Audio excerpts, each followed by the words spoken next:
Hello everyone, एक बार फिर से स्वागत है आप सभी का हमारे यूट्यूब चैनल में। दोस्तों, आज की इस वीडियो में हम बिहार बोर्ड का हिंदी का बुक देखेंगे जो कि मल्हार है और क्लास 6 में हिंदी बच्चों को और क्लास 8 में उर्दू बच्चों को पढ़ाया जाता है।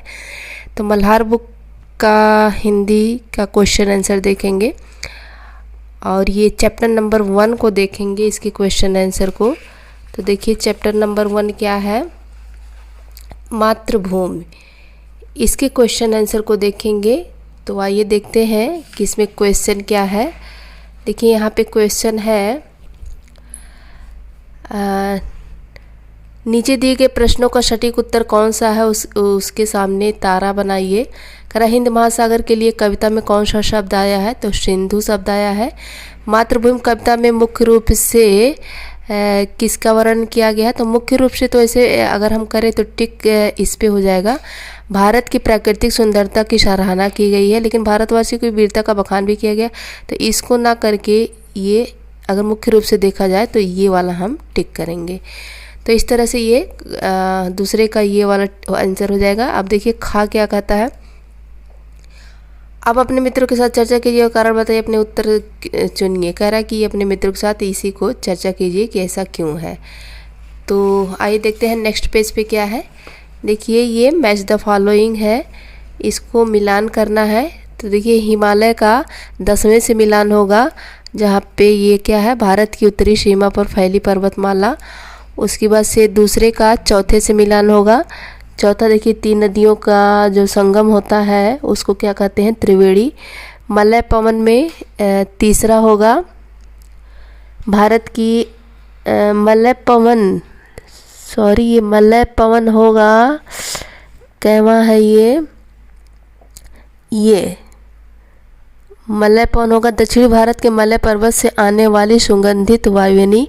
ये 6 नंबर का होगा, ये 6 नंबर। उसके बाद से चौथे पे देखिए सिंधु का 8वें से मिलान करेंगे। समुद्र एक नदी का नाम है ये। उसके बाद से गंगा यमुना क्या है, गंगा यमुना, इसका गंगा यमुना तीसरा भारत की प्रसिद्ध नदियां हैं। फिर उसके बाद छठा रघुपति कौन है, 5वें से मिलान करेंगे। श्री रामचंद्र का एक नाम है। श्री कृष्ण का दूसरे से मिलान करेंगे, वसुदेव के पुत्र वासुदेव। और सीता का 9वें से जनक की पुत्री जानकी। गीता का 7वें से एक प्रसिद्ध और प्राचीन ग्रंथ श्रीमद् भगवद गीता। इसमें प्रश्न उत्तर और संवाद है जो महाभारत में श्री कृष्ण और अर्जुन के बीच हुए थे। 9वें का देखिए गीता का 7वें से मिलान हो गया। 10वें का देखिए ये पहले से होगा, एक प्रसिद्ध महापुरुष। तो इस तरह से हम ये देखिए यहाँ हम टिक लगा सकते हैं। ये हमारा हो गया कंप्लीट। अब देखते हैं कि ये नीचे देखिए क्वेश्चन क्या कह रहा है कि वह युद्ध भूमि मेरी, वह बुद्ध भूमि मेरी, वह मातृभूमि मेरी, वह जन्मभूमि मेरी। ये कह रहा कि ये लेखन पुस्तिका में लिखिए, मतलब इसको भी सॉल्व ही करना है। तो इसका देखिए इस तरह से इसका आंसर हो जाएगा। कवि ने भारत को युद्ध भूमि मेरी कहा क्योंकि भारत की भूमि सदा संघर्ष की भूमि रही है। यह हमें हर तरह के अभाव, अज्ञान और दुख से लड़ना सिखाती है। भारत पर बहुत लोगों ने शासन किया, परंतु भारतीयों ने अपनी सभ्यता और संस्कृति पर आंच नहीं आने दी। कवि ने बुद्ध भूमि भी कहा है क्योंकि भारत को कवि ने बुद्ध भूमि में भी कहा है भारत को, क्योंकि महात्मा बुद्ध ने भारतीयों को प्रेम, दया, अहिंसा का संदेश दिया ताकि भारत में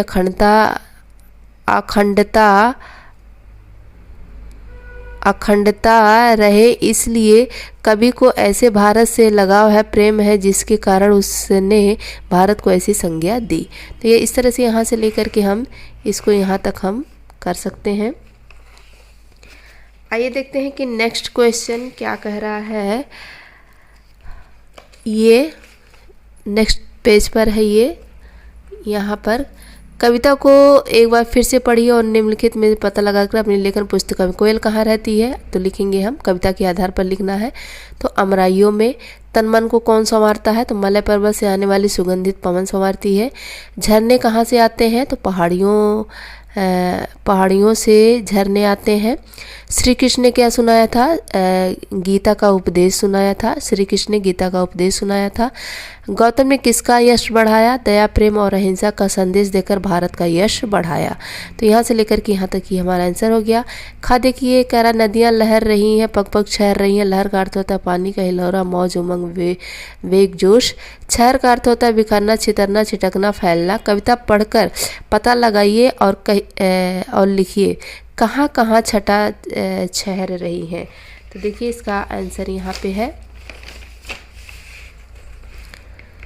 कह रहा कि प्रयागराज में जहाँ गंगा, यमुना और सरस्वती तीनों नदियों का पानी लहरा कर बह रहा है, ऐसा लगता है कि मानो ये तीनों नदियाँ मिलकर अपनी प्रसन्नता व्यक्त कर रही हैं। तो यहाँ से लेकर के यहाँ तक ये इसका आंसर हो जाएगा।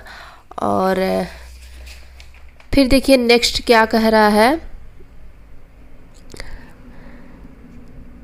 ये नेक्स्ट पेज पर अब हम आते हैं यहाँ पर। तो ये देखिए, ये पेज नंबर 6 पर यहाँ पे जो ये भी मिलान ही करना है। वह जन्मभूमि मेरी का क्या होगा? दूसरे से मिलान करना है। वह जन्मभूमि मेरी, मातृभूमि मेरी, मैंने उस भूमि पर जन्म लिया, वह भूमि मेरी माँ समान है। तो यहाँ पे ये हो गया। चिड़िया चहक रही है वो मस्त झाड़ियों में, तो ये तीसरे का मिलान होगा। ये वहाँ की जलवायु इतनी सुखदायी कि पक्षी पेड़ पौधे के बीच प्रसन्नता से गीत गा रहे हैं। अमराइयाँ घनी है, कोयल पुकारती हैं। यहाँ आम के घने उद्यान है जिनमें कोयल आदि पक्षी चहचहा रहे हैं। ठीक, ये हो गया, हमारा मैच हो गया। फिर नीचे आकर के देखते हैं अनुमान या कल्पना से। करा समूहों में चर्चा करनी है। अमराइयाँ घनी है, कोयल पुकारती है। कोयल क्यों पुकार रही होगी? किसे पुकार रही होगी? कैसे पुकार रही होगी? तो यहाँ पे देखिए, यहाँ पे ये हो गया। वसंत ऋतु के आने से वहाँ की जलवायु इतनी सुखदायी है कि कोयल प्रसन्न होकर मधुर गीत गाकर अपने साथी व अन्य कोयल साथियों को पुकार रही होगी। फिर खा का देखिए क्या कह रहा है। बहती मलय पवन है, तन मन संवारती है। पवन किसका तन मन संवारती है? यह कैसे करती है? तो पवन सभी जीव जंतुओं और मानव का तन मन संवारती है।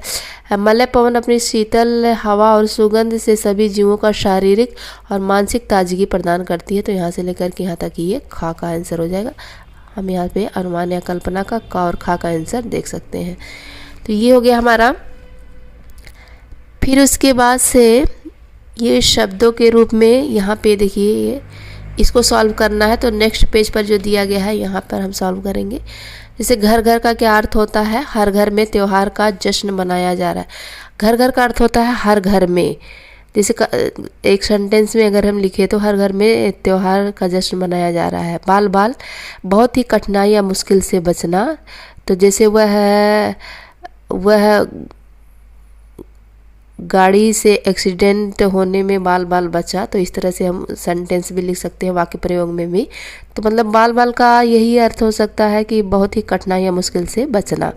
सांस सांस में हर सांस, सांस सांस का मतलब होता है हर सांस। तो इसको वाक्य में प्रयोग करें। हर सांस में हमें ईश्वर को याद करना चाहिए। देश देश, देश देश का मतलब होता है अनेक देश। जैसे अगर कहा जाए कि उसने देश देश की यात्रा की, तो यहाँ पे ये हो जाएगा पर्वत पर्वत, इसका मतलब अनेक पर्वत। इसका क्या मतलब हो जाएगा? अनेक पर्वत। यहाँ हम सेंटेंस भी बना सकते हैं। फिर कह रहा कि वह युद्ध भूमि मेरी, वह बुद्ध भूमि मेरी। इसके आधार पर जो है ये इसके भूमि को, शब्द को लेकर के सेंटेंस क्या कर रहा है? आप भी कुछ नए शब्द बनाइए और उनके अर्थ पता कीजिए। अच्छा, यहाँ पे शब्द बनाना है। तो जैसे कर्म भूमि, जन्म भूमि, देव भूमि, सिद्ध भूमि, और ये क्या है? रण भूमि, यज्ञ भूमि।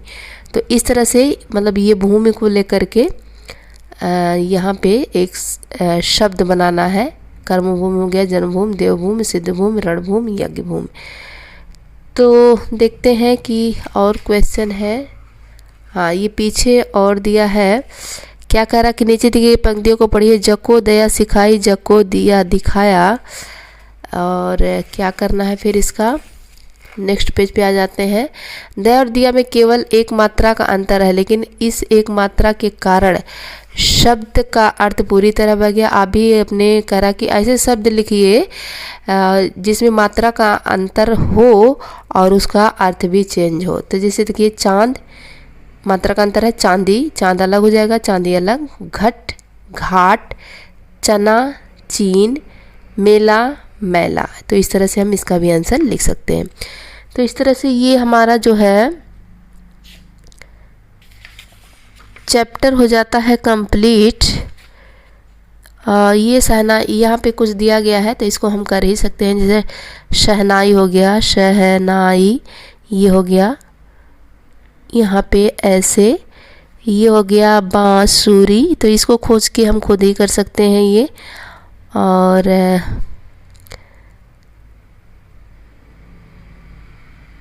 तो इसको हम मिला करके कर सकते हैं।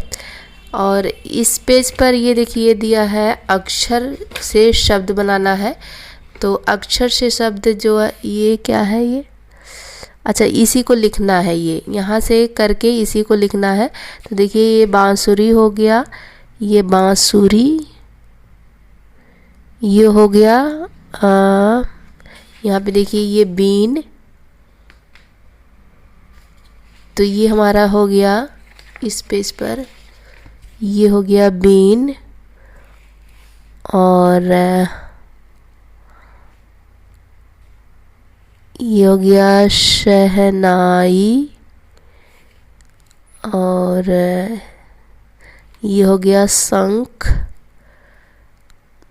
इसी तरह से तो इसको हम सॉल्व कर सकते हैं ये। और ये देखिए यहाँ पर ये दिया है, ये अक्षर है, यहाँ शब्द के रूप में लिखना है। तो ये मतलब उल्टा पुल्टा है, यहाँ पे शब्द के रूप में लिखना है। तो ये क्या होगा, ये तो इस तरह से हम इसको देख सकते हैं। ये देखिए ये मतलब उल्टा पल्टा लिखा है, इसको सीधा करके और मात्रा लगा करके एक सार्थक शब्द बनाना है। देखिए इसे हमने बना लिया हिमालय, इसे बना लिया है गंगा, इसे बना लिया है भीतर, इसे बना लिया है कोयल, और ये बना लिया है पवन। तो इस तरह से ये पहले चैप्टर का क्वेश्चन आंसर हो जाता है कंप्लीट। नेक्स्ट वीडियो में हम दूसरे चैप्टर का क्वेश्चन आंसर देखेंगे। तो वीडियो कैसा लगा कमेंट में ज़रूर बताइए। अगर पसंद आए तो प्लीज़ इसे लाइक करिएगा, चैनल को सब्सक्राइब करिएगा। वीडियो देखने के लिए थैंक यू, धन्यवाद।